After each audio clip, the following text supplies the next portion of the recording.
Mesdames et messieurs, chers consoeurs, chers confrères, bienvenue au JT du SNAPO. Pour ce samedi 4 avril 2020, le ministère de la Santé, de la Population et de la Réforme hospitalière vient de diffuser un communiqué sur l'évolution en chiffres du Covid-19. Le nombre de personnes atteintes passe à 1251 personnes, soit une augmentation de 80 personnes en 24 heures. Malheureusement, nous enregistrons 25 décès pour la journée d'aujourd'hui, pour ces dernières 24 heures, ce qui porte le nombre de décès à 130 décès. Le nombre de patients rétablis est de 90, le nombre de patients sous traitement est de 626. 43 wilayas sont touchés.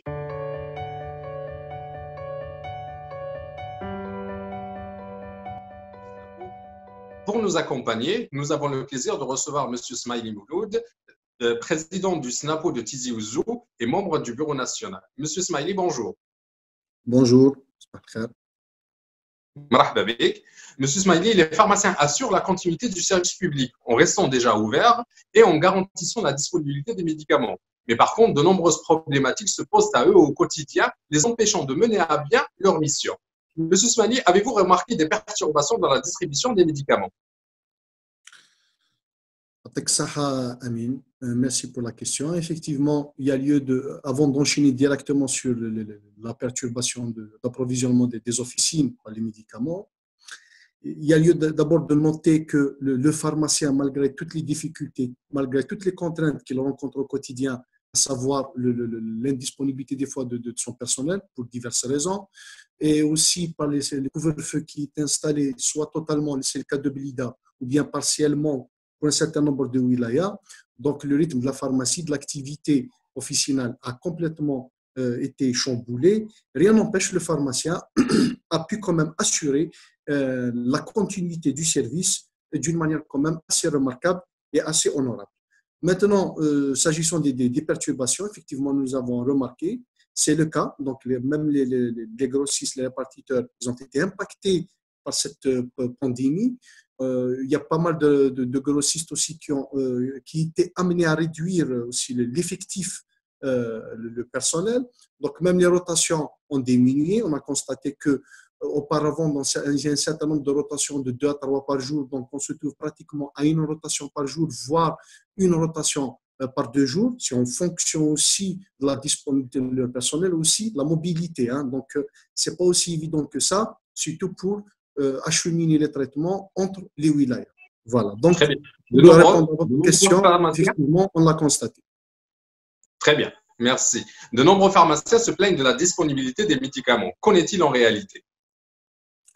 Oui, effectivement, déjà, la disponibilité des médicaments, ça a été quand même un sujet récurrent pour nous, les pharmaciens. On a tout le temps, et au sein du SNAP, on a tout le temps tiré la sonnette d'alarme sur la rupture des médicaments, sur la tension qui existe sur certaines spécialités de médicaments. Et durant cette période, ça s'est exacerbé. C'est pour vous dire, effectivement, on a constaté, surtout au début de la pandémie, au début du confinement, les consignes qui ont été données dans ce sens par les autorités, c'est-à-dire à confiner la population, il y a eu une telle panique qui a fait qu'on s'est retrouvé effectivement pour des spécialités telles que les antalgiques, telles que aussi la vitamine C, on s'est retrouvé carrément avec des produits en quasi rupture, pour ne pas dire peut-être… Concernant les antalgiques et la vitamine C, c'est dû à la crise actuelle. Oui, je dirais, parce que, oui, effectivement, auparavant, on a enregistré une moyenne de 100 à 150 spécialités en rupture, sous tension. Mais là, ça c'est surtout la classe des antalgiques et notamment la vitamine C, pour la nommer ainsi. Donc, on a constaté effectivement une rupture, pratiquement. Donc, je dirais aussi, il y a même la panique des citoyens, qui est quelque part légitime, donc à vouloir avoir un maximum de stock à la maison d'antalgiques, notamment la paracétamol, que ce soit les dosages, même la forme suppo n'est pas épargnée, la forme sèche, la forme liquide, et la vitamine C, d'autant plus que certains nombre de recommandations, ils ont privilégié pour le traitement d'aller vers des antalgiques au lieu des anti-inflammatoires pour les douleurs. Donc, parce qu'on sait que les anti-inflammatoires n'arrangent pas le cas des malades diagnostiqués positifs au Covid-19. Donc, c'était pratiquement tout le monde qui s'est carrément orienté vers la prise d'antalgique et à stocker, parce que au début du confinement, il n'y avait pas cette visibilité, est-ce que les officines allaient fermer ou pas. Mais malheureusement, je dirais peut-être que l'attention a baissé, mais elle est toujours perceptible hein, sur le terrain. Donc, en plus de la rupture conjoncturelle de certains antalgiques et de la vitamine C, de nombreux médicaments essentiels manquent encore à l'appel concernant de certaines classes thérapeutiques, notamment le lévothyrox. On a souvent cité cet exemple. Le lévothyrox, d'après Monsieur le ministre, vient d'être libéré par le laboratoire national de contrôle des produits pharmaceutiques. Qu'en est-il sur le terrain? Effectivement, sur le terrain. Sur le terrain, je dirais une rupture totale. Une rupture totale. On est en train de payer le prix. Hein. Je dirais que pratiquement tous les malades, les pauvres malades, ils sont en train de sillonner toutes les pharmacies de toutes les wilayas et pour essayer d'avoir même le générique, le Belithyrox pour ne pas le nommer, qui était auparavant plus ou moins disponible et qui a répondu à une certaine forme de rupture de la lévothyrox. Mais là, on se rend compte que ni l'un ni l'autre, et c'est une rupture vraiment assez inquiétante. Il y a effectivement, comme vous venez de l'annoncer, il y a eu une annonce du ministère que le LNCPP a validé un certain nombre de lots de la lévothyrox.